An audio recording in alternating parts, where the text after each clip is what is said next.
बुधवार सुबह पश्चिम बर्धमान जिले के दुर्गापुर सब डिवीजन अंतर्गत विभिन्न हेल्थ सेंटर्स की आशा कर्मियां अपनी मांगों को लेकर कोलकाता में आयोजित हेल्थ बनाने अभियान में शामिल होने के उद्देश्य से दुर्गापुर रेलवे स्टेशन पर एकत्रित हुई।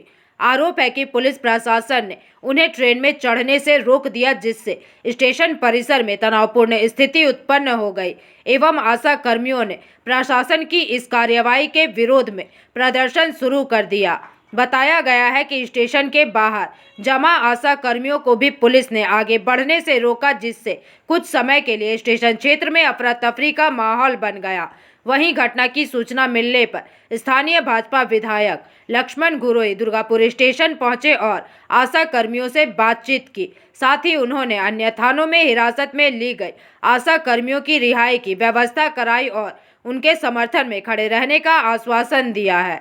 आरोप है कि आशा कर्मियों की नेता केका पाल को दुर्गापुर महिला थाना में हिरासत में लिया गया और इसकी जानकारी मिलने पर भाजपा विधायक लक्ष्मण गुरोई आशा कर्मियों, भाजपा कार्यकर्ताओं और समर्थकों के साथ महिला थाना पहुंचे एवं विधायक ने आरोप लगाया कि थाना का मुख्य गेट बंद था, जिसके बाद पार्टी कार्यकर्ता भीतर प्रवेश कर गए।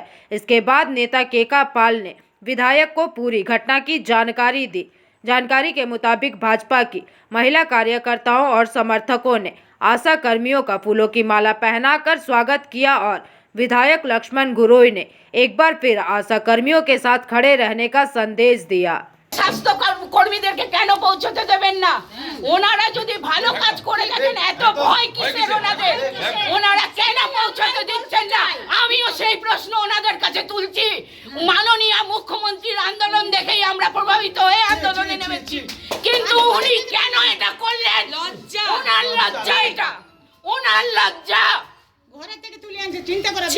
আমার বাড়ির 20 পা দূরে আমাকে অ্যারেস্ট করা হয়েছে এবং অন্ধকারে 5:45 আমাকে ওই অন্ধকার থেকে চোরের মতন দাঁড়িয়ে আছে দুজন মহিলা পুলিশ আর একজন পুরুষ পুলিশ আর ড্রাইভার। সম্ভবত আমি জিজ্ঞেস করছি কোন রাস্তা দিয়ে নিয়ে যাচ্ছে, আমি ঠিক বুঝতে পারছি না।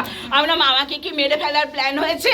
যদি মারবেন তো মেরে দিন, আমার হাজবেন্ড তাহলে 5 লক্ষ টাকাটা পাবে, যে টাকাটা আমরা দাবি করছি সেটা পাবে। বললো না না মারবো না। আমি বললাম কোথায় নিয়ে যাচ্ছেন? জায়গার নাম উল্লেখ করেনি। আমি এই থানা এই প্রথম দেখছি। আমি মহিলা থানা ছিল শুনেছি, কিন্তু আমি কোনোদিন আসিনি। আমি কিন্তু কোনো অ্যান্টি সোশ্যাল নই, কোনো ক্রিমিনাল নই, আমি সমাজসেবিকা। আমার এক্ষুনি ফোন এসছে বেনাচিতি রায়পাড়া থেকে, হেমশিলা স্কুলের যিনি মালিক তার আত্মীয়ের প্রসব হয়েছে, অনন্যা রায়, এইমাত্র ফোনটা ঢুকেছে যে কাকিমা আমার কন্যা সন্তান হয়েছে, ভ্যাকসিনগুলো কখন নেব? তাকে আমি বলতে পারিনি, তাকে বলতে পারলাম না, আমি থানাতে আটকানো আছি, আমি এখন বলতে পারলাম। আমি বলেছি ঠিক আছে আমি যে যোগাযোগ করব। পুলিশ জোর করে হ্যাঁ, আমাকে জোর করে, একদম জোর করে। আমরা না না আমরা আমার সব থেকে বড় প্রশ্ন হচ্ছে মাননীয় মুখ্যমন্ত্রীর কাছে, যে মুখ্যমন্ত্রী কেন এত ভয় পাচ্ছেন? আমরা তো একদম গ্রাসরুট লেভেল 5250 টাকার কর্মী, আমাদেরকে এত ভয় কিসের?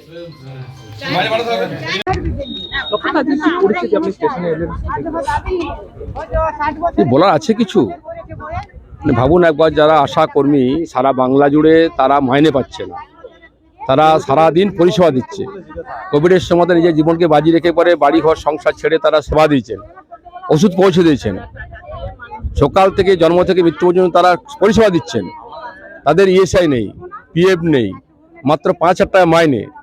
তা আজকে সারা পশ্চিমবঙ্গ জুড়ে আশা কর্মীরা মাইনে বাড়ার বৃদ্ধিতে আজ স্বাস্থ্য অভিযানে তারা শুরু করেছিলেন।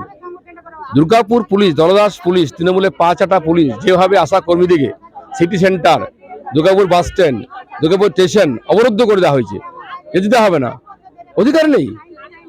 যে আশা কর্মীরা সকাল থেকে পরিষেবা দিচ্ছে মানুষের জন্ম থেকে মৃত্যু পর্যন্ত, ডেঙ্গি হলে পরে, কেউ অসুস্থ হয়ে পড়লে, মায়ের অসুস্থ হয়ে পড়লে, শিশুর অসুস্থ হয়ে পড়লে তারা বাড়ি ঘর ছেড়ে পরিষেবা দিচ্ছেন, আর তারা আন্দোলন করতে যাচ্ছেন, আটকে দেওয়া হয়েছে। কেন? অধিকার নেই। কোথায় বাস করছি আমরা? স্বাধীনতা আন্দোলন এরকম ছিল না। স্বাধীনতা আন্দোলনের সময় তারাও কিন্তু অধিকার তারা বলতে পারতো, জড়ো হতে পারতো, আর জড়াবার ক্ষমতা নেই। কেন? মমতাজি ভয় পেয়ে গেছেন। তার রাজত্বে যেভাবে আশাকর্মী বঞ্চিত হচ্ছেন, যদি একত্রিত হয়ে যায় কয়েক হাজার লক্ষ মানুষ বুঝতে পারবে বাংলা অবস্থা কি চলছে না চলছে। তারা মাইনে পাচ্ছে না পর্যন্ত, ইএসআই নেই, পিএফ নেই, মাইনে বেশি দাবিতে আন্দোলন করছেন, যেতে পারবেন না, অধিকার নেই। আজকে এমপি সুরক্ষা নেই, এমএলএদের সুরক্ষা নেই, জনগণের সুরক্ষা নেই, আমাদের যারা কর্মচারী কাজ কারখানা তাদের সুরক্ষা নেই, তাদের ইএসআই পিএফ নেই, আশাকর্মীদের পিএফ নেই। তার যে আন্দোলন করছেন সে আমরা খবর পেলাম সিটি সেন্টার ফাঁড়ি, ফরিদপুর ফাঁড়ি, আমাদের কোকো ভ্যান, মেন থানা সব আটকে রাখা হয়েছে। আমি খবর পেয়ে ছুটে এসেছি, তারাই শুনুন মুক্ত শুনুন তারা কি বলতে বক্তব্য আছে।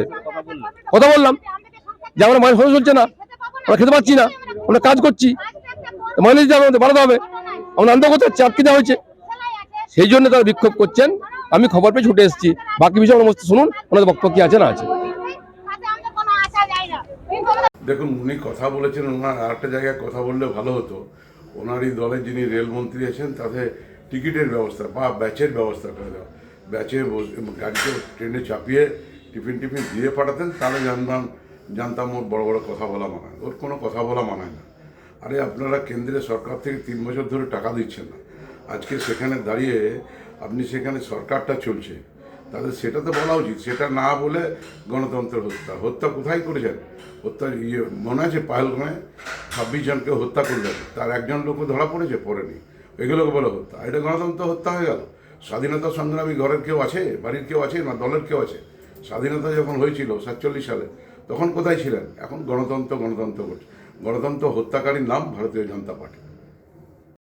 दुर्गापुर से निमाई दास की रिपोर्ट, पीवीटीवी न्यूज।